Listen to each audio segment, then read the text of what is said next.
2015, I did a thing. I did something that scared me, something that excited me, something that was unknown to me. In 2015, I published a book. That book was called Wrapped in Skin. And from that day, it has changed my life consistently. Almost daily, it has affected me.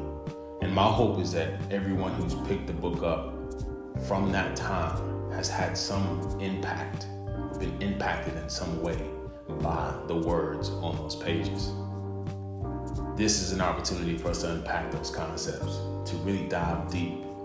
You'll get a front row seat to hear me talk to people about what it is to live a life of purpose. What is existence? What is life itself? Why are we here? You'll get to ask your questions, have comments heard and talked about on the show. And maybe at some point, some of you will have an opportunity to come on and talk about your own personal experience and your own life's journey. My name is Justin Jamar Grooms, and I want to welcome you to Wrapped, the podcast.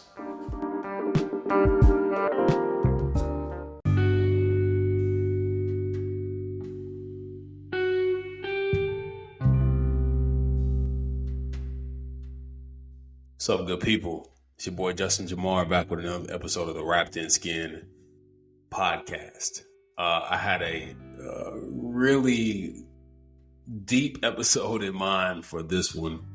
Not to say that this won't be deep, but this just kind of goes to show you that sometimes you need to pivot, right? Depending on what happens and what God has for you. So before I get started, I always want to say that I appreciate you taking the time out of your day listening to me, wherever you're listening to me, whatever time you're listening to me, whatever platform, whether it's Spotify, Apple Podcast, iHeart, YouTube, or whether you're just watching a clip on Instagram or Facebook or TikTok.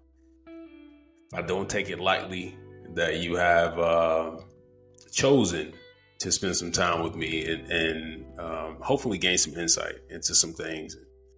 I hope the last episode blessed you. Getting back to the roots of the solo podcast thing. I love it so much, and I really am taking advantage, to be honest, at this time to really unpack some of these revelations that God has been depositing into my life, but also taking some time to really talk to people who are doing great things in their life, or also may have overcome some trauma. And by the way, you can do those things simultaneously. You can be doing some great things, but also be dealing with some stuff. So I think it's important to understand that you don't have to be one way or the other. You don't have to be in a situation where you are downtrodden and down and out and still not be building and creating a life that you desire and deserve. So kudos to the people who have spent some time with me on this platform and come on and talk about some things that maybe somewhat personal to them.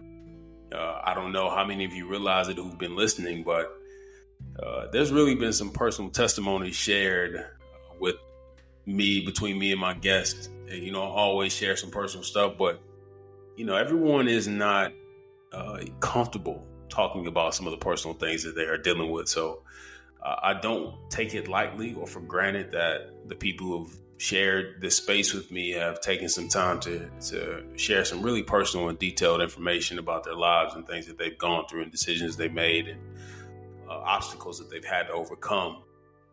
So if you take that lightly, I hope you don't. I hope you recognize the gift that those people have given me and you in sharing their stories. So as I said, this is going to be an interesting discussion because I had a whole other topic that I wanted to talk about, but I had lunch with a friend of mine today and I felt compelled to dive into a whole completely different topic altogether than what I was going to talk about. But honestly, this has been something that I've been wanting to talk about for quite some time. I just haven't really felt that there was a good opportunity or a good time to talk about it. I'm really big on timing, and I think everything works out according to God's timing. So I never want to force my timing on God, but I think this is apropos that we talk about this right now. So today honestly feels like a perfect time to discuss it. I'm really glad that I've held off up to this point to talk about this. So essentially, during the conversation at lunch with my friend, she mentioned that the majority of her quote unquote friendships have not really realized the depth that she would like them to have realized by now. So it started this whole discussion about developing solid and sustainable friendships, specifically in big cities, places like LA and New York and Atlanta and other kind of sprawling metropolitan areas where it becomes increasingly more difficult to develop sustainable, deep, meaningful friendships, and particularly in those cities which are also thriving in the entertainment industry. We know how that goes. You know, you meet someone and you don't know if you're meeting them because they desire something from you, or are you meeting the real person or meeting the representative. It becomes difficult to discern between true friends and people who simply want to associate with you for whatever reason. So what I wanted to do was kind of closely examine this word friend, and what it really means to be a friend. To be a friend to someone means to be attached to another person by way of typically affection or some sort of esteem. True friends are those who offer support to improve your quality of life. They promote self-confidence, provide honesty and unconditional love.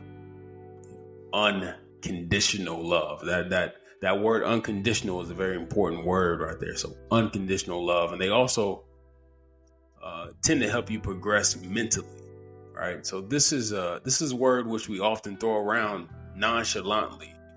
And I would venture to say that most of you listening to my voice right now have never really stopped to examine this word friend or the term friendship in its entirety. So let me take some time and say it again to give you the definition of what a true friend is. It's someone who offers you support. They tend to improve your quality of life. They promote self-confidence within you. They provide honesty and unconditional love. Yeah. They also help you progress mentally, which is another very important important part of that term, to help you progress mentally, which means they would also need to know you on an intimate level. Now, if you just had to base the number of friends you have off of that definition of alone, how many friends would you honestly say that you have? Right. Most of us have an abundance of connections, but not as many real friends. And if you're being honest, you probably only need one of your hands to count how many true friends you have in your life at any given moment. But friendship is critical to a fulfilled and sustained life. It's also a word that we often disassociate from the real meaning each time we throw it out there without understanding the full weight of what it means. To be someone's friend comes with this word, responsibility. To be a friend and to have a friend is an experience that should not be taken lightly or for granted, because there is an attached responsibility that comes along with that friendship. In the age of social media, words like followers, fans, connections, and contacts are often used interchangeably with the word friend. But words have power, right? And once words begin to be used interchangeably with other words, the definitions of those words also begin to become blurred. So we begin to have expectations of others that do not align with the title that we've given them. Your follower, your contact, your associate, those people have very little responsibility to aid in your well-being. They simply are bystanders who tend to watch from a distance, and they may cheer when things are going well, and when you're acting in accordance with their own personal desires and interests. But they also have no problem booing you the moment your views and actions fall out of alignment with their own personal beliefs and objectives. On the other hand, a true friend is committed to you, not to some idea, some ambiguous thing, but they're committed to you, holistically committed to you, committed to your personal well-being.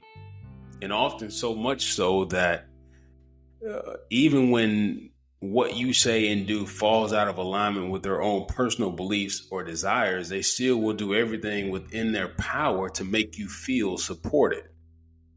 This may mean supporting you publicly while correcting you privately. The majority of us in our lives, and the entirety of it, never really are able to differentiate between friends and the variety of other terms that are used in its place. And the reason we're rarely able to establish the difference between the terms is because sometimes the stakes never get high enough. You see, it's really only in times where the stakes are at their highest that the quote unquote cream rises to the top, where you can really see the true essence of a person. And even worse than a casual bystander or fan or a connection or a follower who's cheering or booing you with no trepidation about it, what's worse than that is the silent friend, the one who both cheers for and boos you in private. These are the people who are most dangerous and most pervasive in most of our lives. You see, they never really want to have any skin in the game. So when you succeed, they can say, that's my boy, that's my homegirl, we go way back. But when you fail, they can act as if the relationship is just a casual one. Or in some instances, act as if they never knew you at all. You know, I knew someone who used to call every woman she was connected to, she used to call her sis or little sis or big sis. And it seemed like every single person she ever introduced me to, she would use that quote unquote sis or little sis or big sis. While things were good, they acted like her sis or little sis or big sis. But when things got tough in her life, when people started calling her crazy for the stuff she was saying or doing, people were laughing at her, those same women who she called sis were nowhere to be found. She had taken a heavy title and attached it to an unworthy vessel. But in this high-stakes scenario, when people weren't calling her crazy and out of her name, she found the opportunity to discern. In this scenario, when stakes became high, God used the opportunity to separate the real from the fake. It's on the threshing floor of pain that things tend to become clear to you. When my mom passed away, I had never felt pain like that in my young life. A pain that I would never wish on my worst enemy. I thought that if I had to continue to live life with this much pain, that I would just rather not live. At 14, it felt as if life as I knew it had suddenly come to an end. I remember the day after my mom's funeral, I was sitting at my grandmother's house staring at the wall for what seemed like hours.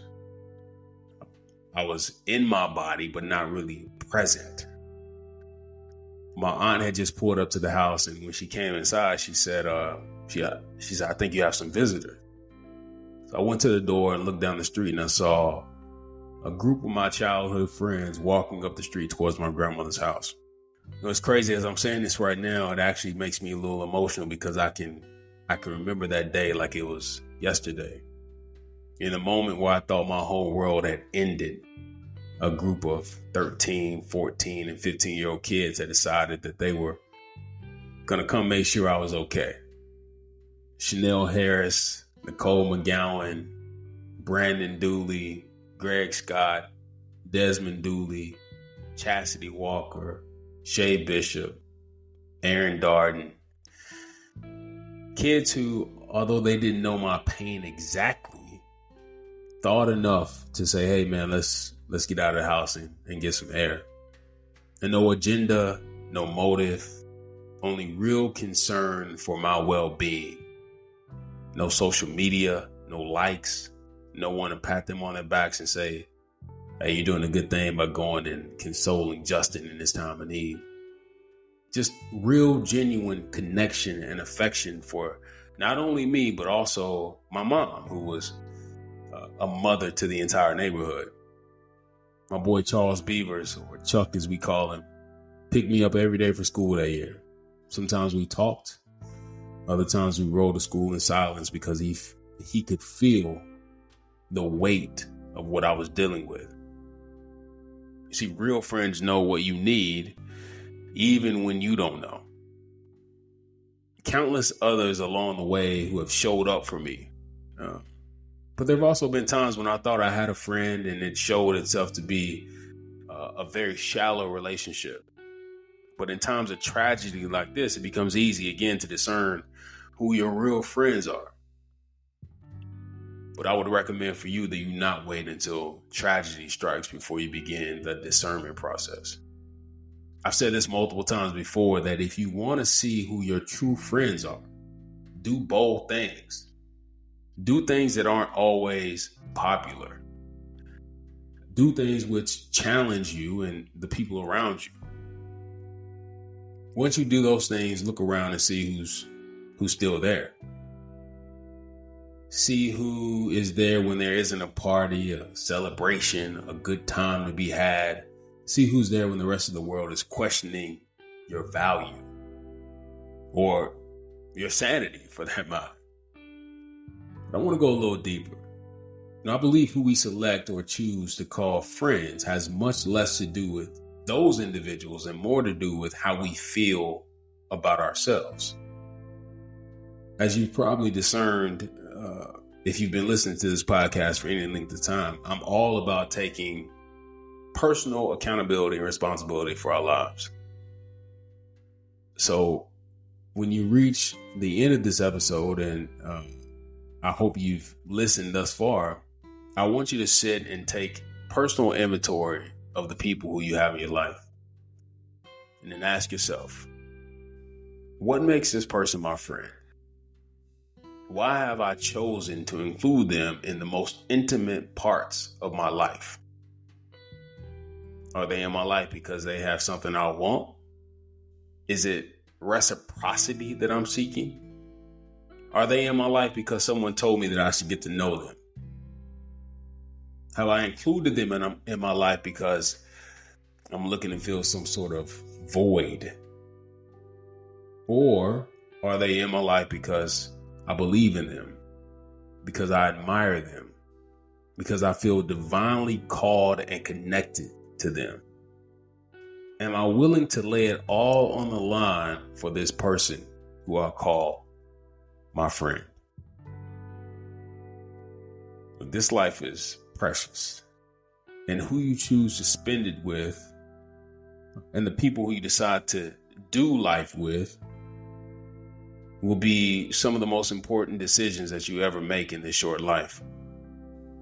If you take that decision or those decisions lightly, disappointment is almost inevitable.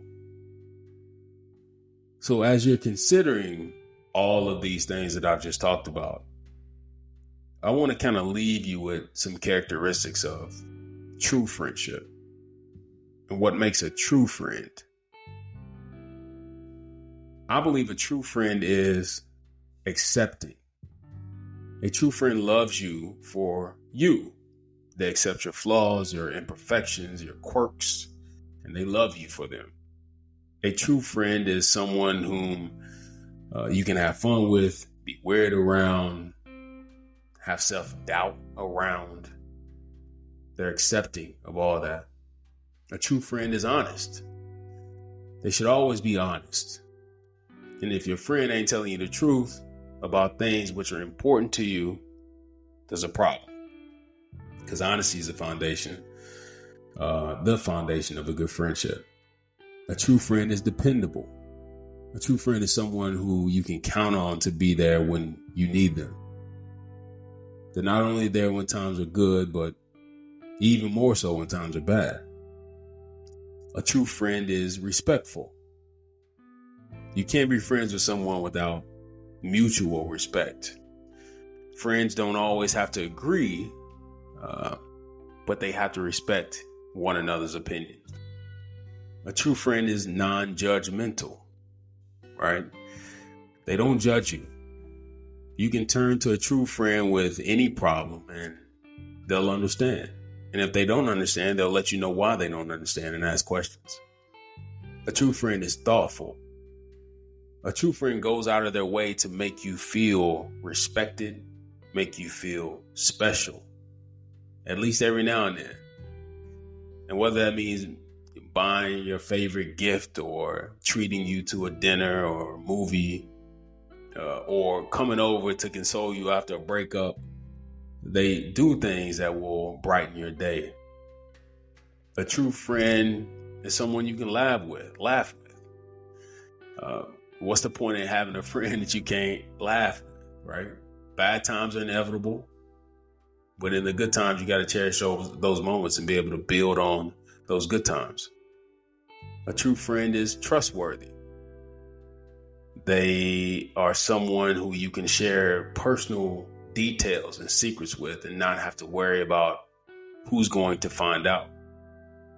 A true friend is forgiving because, don't mistake this, at some point there will be an argument.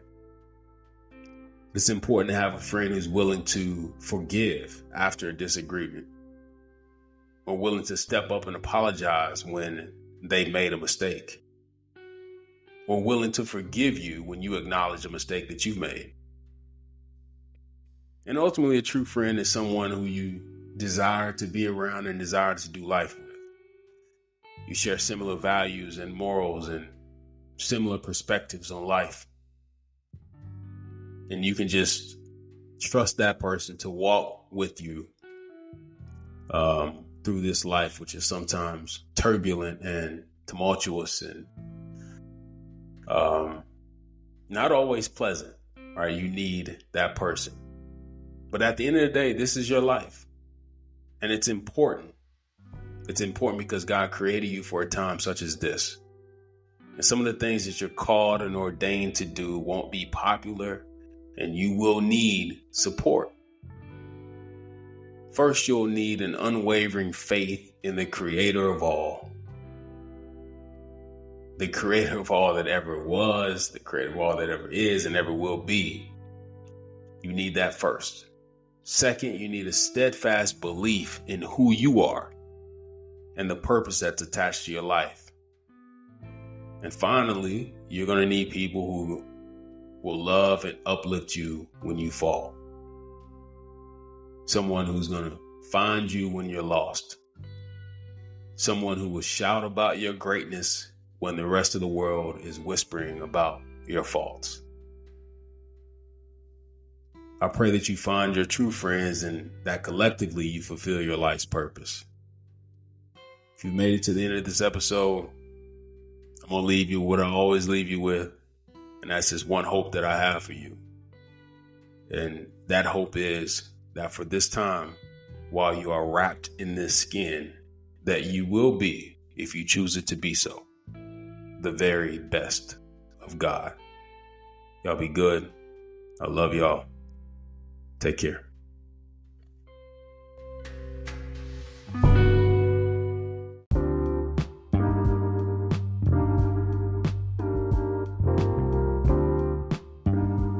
That's a wrap for this episode, pun intended. I want to thank you for joining us. We hope that you learned something about yourself. Hopefully you heard something that you had otherwise never thought of in that way. We welcome your comments. Please share, subscribe, talk about this with your friends. Our goal is to talk next time about something that you want to hear specifically. So comment, message us, email us, let us know what you want to hear, what you want us to talk about, what you thought about this episode, and we'll catch you next time. That'll be good.